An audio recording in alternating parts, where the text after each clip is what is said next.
Hello, I'm Adrian Finnegan, and this is Counting the Cost on Al Jazeera, your weekly look at the world of business and economics. This week, the economic vision set out by Democratic U.S. presidential candidate Kamala Harris is in the spotlight, but is she offering enough to boost the world's largest economy? Also this week, a meaty debate. We ask if global livestock production ought to be drastically reduced because of its effect on climate change. And boycott success. Some global companies associated with Israel's war on Gaza are beginning to see a change in their bottom line. The U.S. Democratic National Convention this week gave us plenty of glitz, glamour, and promises of a better future. Kamala Harris, the party's candidate in November's presidential election, recently unveiled her economic plan. In her first major policy speech as a presidential hopeful, she promised tax relief for families and help for new home buyers. But these come in the shade of a cost of living crisis that has hit millions of Americans. So is Kamala Harris offering enough to woo middle-class voters? And who's going to pay for the tax incentives in her economic plan? What will her biggest economic challenges be? And can she win voters' trust on the economy? Heidi Jo Castro begins our coverage from Washington, D.C. Many Americans believe the U.S. economy is in trouble. I'm a single mom, and it's very hard. Danielle Carey is a restaurant worker in the swing state of North Carolina. She says providing for her 2 kids and finding an affordable apartment is much harder now than it was 4 years ago. It's very hard to live on your own and support kids on your own with one income. Democratic presidential candidate Kamala Harris recently unveiled an ambitious proposal that could be a lifeline to families struggling economically. You know, I think that if you want to know who someone cares about, look who they fight for. With a focus, she says, on the middle class and lower income Americans. Harris says if elected president, she would enact the first ever federal ban on price gouging at grocery stores, offer $25,000 in down payment assistance for first-time home buyers, call for the construction of 3 million new homes, and offer a $6,000 tax credit to the parents of newborns. Donald Trump fights for billionaires and large corporations. I will fight to give money back to working and middle-class Americans. The price of everyday goods in the U.S. is up 20% since Joe Biden took office, and the cost of housing has soared. Donald Trump has proposed hiking tariffs on imports and further cutting the corporate tax rate. He's called Harris's proposals a Soviet-style government price-fixing scheme. The nonpartisan Committee for Responsible Federal Budget says the Harris plan could add $1.7 trillion to the U.S. deficit over the next decade. It says Trump's plan, though less detailed, could cost taxpayers about the same. Carey in North Carolina says she likes Harris's proposal to help people buy their first home. It would be a tremendous help. It would mean absolutely a lot to me. Carey is planning to vote for Harris in November, but she's cautiously optimistic, knowing that all campaign promises don't always turn out to be true. She says she's willing to give Harris a chance. Heidi Jo Castro, Al Jazeera, for Counting the Cost. Well, let's bring in our guests to discuss this further. Joining us from London is Greg Swenson. He's a founding partner at merchant bank Brigg Macadam, and is also the chairman of Republicans Overseas. And from Washington, D.C., we're joined by Paula von Schirach, who is the president of the Global Policy Institute think tank. Both of you, welcome, gentlemen. Greg, let's start with you. What do you make of Kamala Harris's economic plans? I think there's 2 major points to look at, Adrian. One is her record. And then, of course, there's the agenda. And whether the agenda is actually executed if she's president remains to be seen, because, you know, often politicians run on an agenda and don't necessarily implement it. But I think those are the 2 big issues. What's her record look like, and what is her agenda? And I think on both of those metrics, we could be in big trouble if we have President Kamala Harris. How, Greg? How could we be in trouble? Well, I mean, first on the record, I mean, obviously she was, you know, by President Biden's side for the last 4 years. The war on energy resulted in major supply constraints on oil and natural gas. And then you had the reckless spending which we saw early on in the term, and that overstimulated demand in a very hot economy. So those two things, both the supply and demand, resulted in record inflation, or at least the highest inflation in 40 years. And so I think she's going to have to distance herself from the record because it's been such a failure, and it's the number one issue for most Americans. And she polls well below President Trump. She's 10 points down to Trump on inflation and the economy. And then you talk about her agenda. And we haven't heard much policy from Vice President Harris, but finally last Friday, she announced a couple of her economic policies propositions. One is price controls, another was housing subsidies, also a hike to 28% for the corporate tax rate. All of those are anti-growth and end up hurting working people in America. So we've seen this movie before, and I believe that this isn't just big liberal, big government liberal. This is enormous-sized government radical. Paolo, what do you make of that? Even The Economist magazine, which prides itself on being neither left nor right, says that she's just the latest presidential candidate to embrace self-defeating economics, which will end in failure.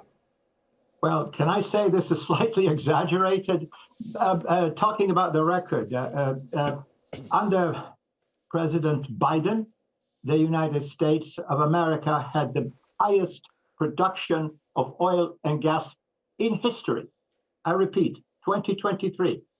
So the notion that the Biden administration has destroyed the energy industry is just not so. Certainly, the Biden administration has put forward a very bold and, maybe, debatable agenda on green energy, for sure. But oil and gas doing very, very nicely. On the management of the economy, Trump and Harris, the same, according to a poll cited by Forbes magazine. So this idea that this administration has sort of destroyed the American economy is just not so. Growth under Biden, more or less the same, in fact, a little bit higher than under Trump. Unemployment at historic lows. Certainly, inflation occurred under President Biden, in large measure, we can say, because of the overstimulative measures that were taken to combat COVID, which was an unprecedented crisis. Of course, Mr. Trump did the same in terms of flooding the economy with cash coming from the federal government, but Biden continued that, according to some, too much, and that was inflationary. Inflation is down very significantly at this point. So this notion that there is this reckless agenda that is going to destroy the American economy is just not supported by the facts. Okay, I know that Greg wants to come back. I can see that he's itching to get in there. Greg, before you do, you talked about Kamala Harris being all about big government. What's wrong with government lending a helping hand to get people up? It works well in other parts of the world. I'm not sure it does, but I think in the experience that America's had is that the private sector is a much better allocator of capital than the public sector. So taking money out of the private economy and redistributing it with transfer payments or other sort of inflationary measures is always a risk. And I think you'll see that from Kamalanomics. But back to the points about energy. Yes, you're right. 2023 was record production, but it could have been 1 to 3 million barrels a day higher. And so after the Biden administration really put their foot on the neck of the energy sector, you had a drastic reduction in supply. And it's ended up coming back lately. After Jake Sullivan went to Moscow and asked Vladimir to pump more oil, going to Venezuela and to the Middle East, of course. So that ultimately changed in the Biden-Harris administration, but not after a lot of pain. Gasoline prices, petrol prices are up 50% since Kamala and President Biden took office. Heating fuel's up 49%. Electricity's up 32%. So you have to put some or all of the blame on the administration. Paolo, Trump says that he won't touch Medicaid or social welfare. He's going to cut taxes and make America more affordable again, he says, by reducing inflation. To many people, his proposals seem pretty solid. This election is going to be won to a certain extent on who people feel they can trust with the economy. Is Kamala Harris that person? Well, look, of course, it depends on who you ask. Obviously, Trump is pandering to certain constituencies. His proposals to detax Social Security benefits, which is a disaster, by the way, for the solvency of the Social Security program, is an example. He's pandering to whom? To the retirees, who, of course, get the Social Security benefits upon retirement, which are taxable. And why are they taxable? To maintain the solvency of the system. So when he says, no, we're going to detax that, and we're going to, so basically it means you, retired American, get to keep more money. And I'm very nice to you to do this.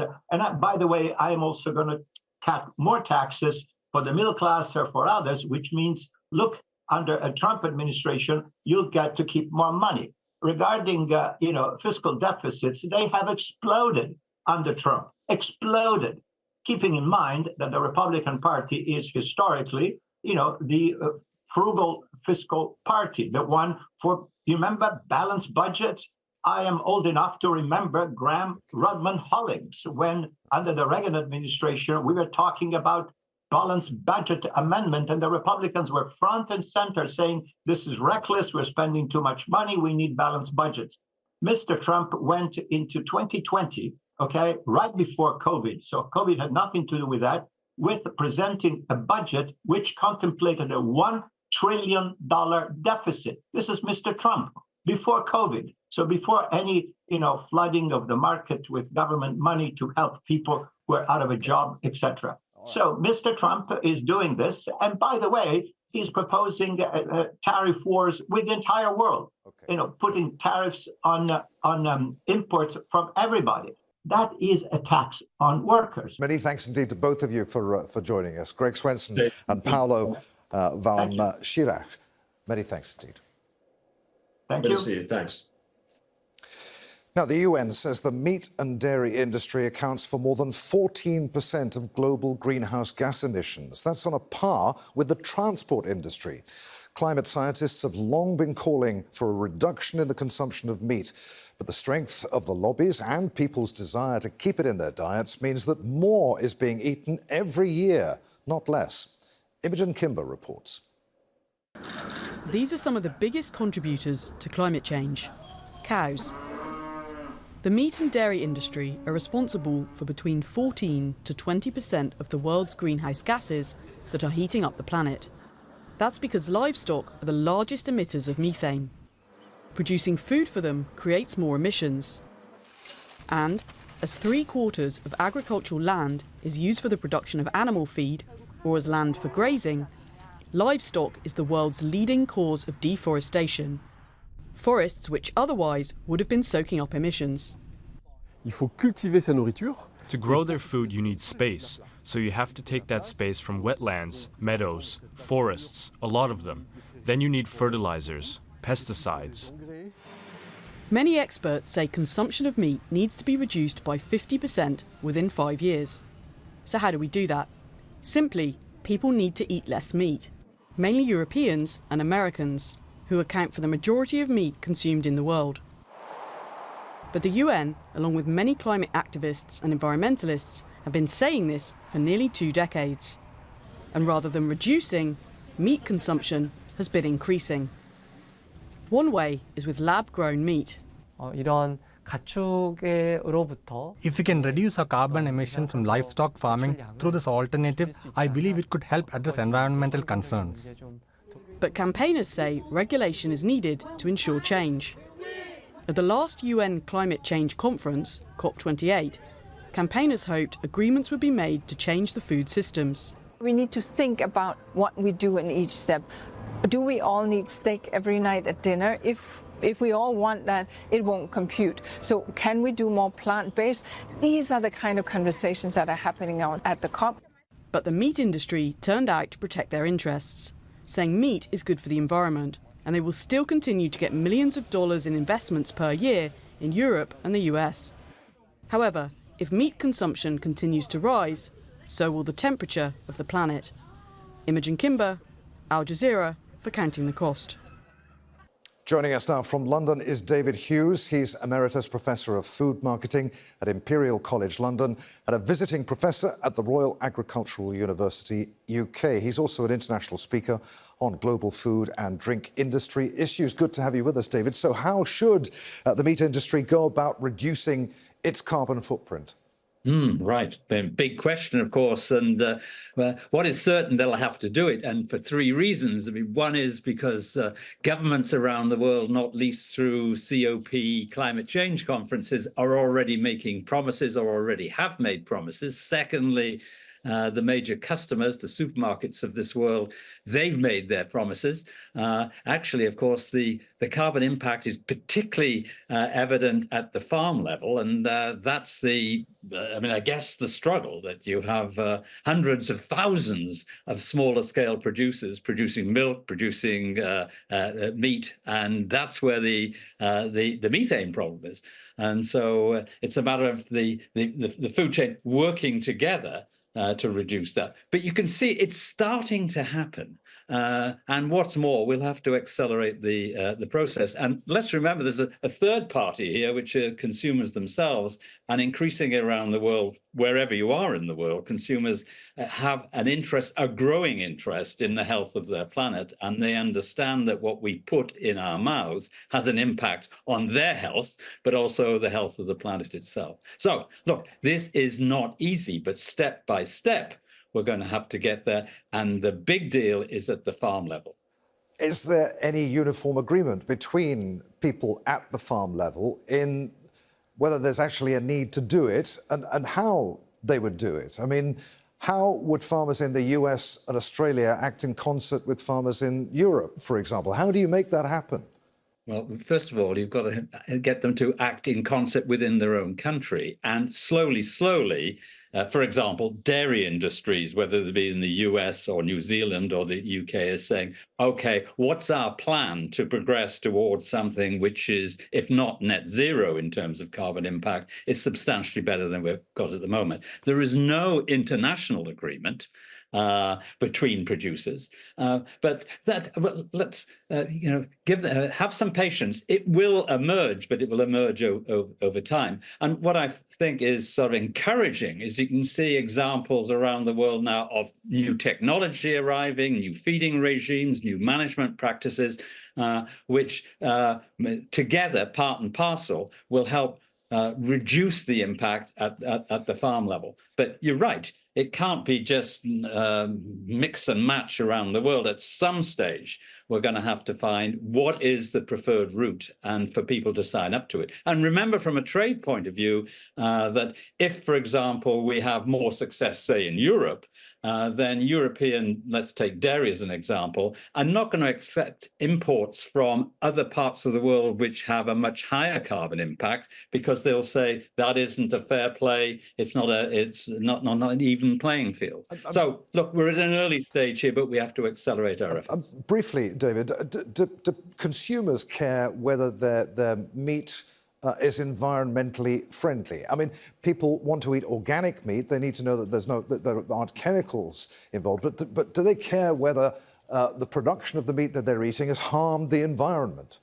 Well, of course, it depends on the consumer. And if we look over the last 3-4 years where we've been going through the so-called economic crisis, or the cost of living crisis, then the fact of the matter is that internationally, that the proportion of consumers who actively will seek environmentally more friendly products, which tend to be price premium, has reduced. Does that indicate that they're less interested in the impact on the environment of food production? Not at all. It's just for them, it's needs must.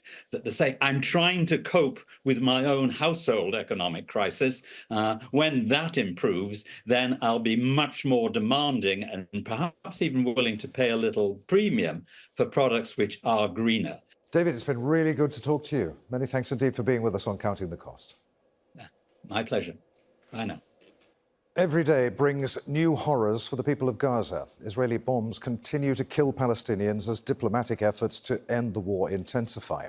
From Indonesia to Saudi Arabia, Pakistan to Egypt, Muslims across the world have been shunning many Western products made by companies that they see as supporting Israel's government during its 10-month-long campaign on Gaza. And these boycotts are starting to take a bite out of profits at some US megabrands. Americana Restaurants, which operates well-known US food chains across the Middle East, such as KFC, Pizza Hut and Krispy Kreme, saw their profits fall 40% in the second quarter of this year. McDonald's boycotts began after its Israeli franchise holder said that it had supplied free food to Israeli soldiers. In July, it revealed sales in international markets fell 1.3% in the second quarter, compared to a 14% rise during the same period last year. And Coca-Cola is another brand that has found itself on the blacklist. Turkey's parliament has voted to remove the drink from shops and restaurants, and its local distributor reported a 22% drop in sales in the last quarter of 2023. Joining us now from London is Allison Stuart, Chief Executive and founder of International Marketing Partners. Good to have you with us again, Allison. How does a company or brand go about repairing its image with consumers? Can it be done? So, yes, it can be done. But before they even get to that stage of having to repair their brand image in the eyes of their consumer, they have to first identify the areas of risk. So regardless of the geopolitics at the moment in the Middle East, companies of all types are potentially at risk of being boycotted. And therefore, if they're not assessing, are we making claims about our product or service that are legitimate, that we can defend? If not, where are our areas of risk? Those assessments need to be done before anything else, so that you know what your areas of risk are, and then you can accordingly plan for how you're going to tackle them, number one.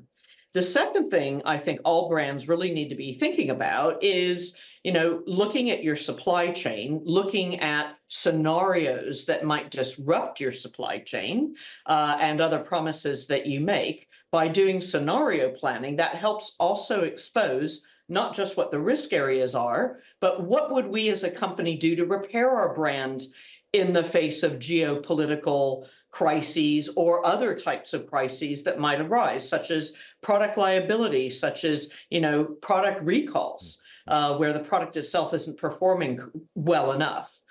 I think then the third area that a company needs to think about is engagement. So you need to communicate and engage with your critics. So these boycotts that you just mentioned, there have been other boycotts of other brands, not just American brands, by the way. Let's think about H&M, which company, the fashion retailer, they were boycotted in China over the dispute over the cotton that was sourced, and H&M's claims that the cotton they were using from China was the result of Uyghur forced labor. So on the back of that, Chinese consumers and the Chinese government said you can't shop at H&M. So instead, what H&M did was try to engage people to understand why they took that point of view and why H&M changed its cotton sourcing. All right. So you have to engage. And the biggest challenge is global local. So companies have to do their homework. In a globalized world, though, even if they become more mindful of politics and issues that are likely to trigger the buying public, I mean, there's the old maxim, you can't please all of the people all of the time. Correct. And that's a tenet of good marketing, is you have to know who your customer is, but you also have to engage the people that don't like you, engage the governments, engage the investors, engage the employees, engage the shopper or the consumer or your client, because silence isn't an option. Just being boycotted and being a victim of a boycott isn't a response. It's actually not a response. So instead, you explain your position. The challenge, for example, with McDonald's in Israel, that perhaps your viewers will know, where free meals were given to Israeli soldiers. McDonald's head office in the United States said, why are you doing that? That's not really our policy as a global business. But the local business took that decision. And what it highlights is the challenges for brands when they are global of getting this balance right between the edicts the mandates, if you like, the rule book from head office, and the local judgment in reading the context in the local market. And often they conflict. And that is a source of risk. And, you know, every good international business will have thought about how they do global and local and get that balance right. Allison, it's always great to talk to you on Counting the Cost. Many thanks indeed for being with us again. Thank you. Let's take a look at what else is making news this week. The social media platform X has closed its operations in Brazil after what it called censorship orders. The company, formerly known as Twitter, says a Brazilian Supreme Court justice threatened to have its legal representative arrested for not complying with a secret order to remove certain content. The judge, Alexander de Moraes, has not commented. X says that users in Brazil will still be able to access the platform. The body of British tech tycoon Mike Lynch and several others has been retrieved after his 56-metre-long sailboat capsized and sank in the Mediterranean Sea. The Italian Coast Guard says that the ship was anchored just offshore near the Sicilian port of Porticello when it was hit by ferocious weather. Mike Lynch, who's worth around $1 billion, sold his company Autonomy to Hewlett-Packard in 2011. Those on board were celebrating his acquittal in a 12-year-long US fraud trial against the IT giant. And in a tragic coincidence, his co-accused and former colleague in the same multi-billion-dollar trial was hit and killed by a car at the weekend. Stephen Chamberlain had been out running in Cambridgeshire in the UK when the accident happened. His lawyer described him as a courageous man with unparalleled integrity. And finally, our number of the week. It's $2,531 US.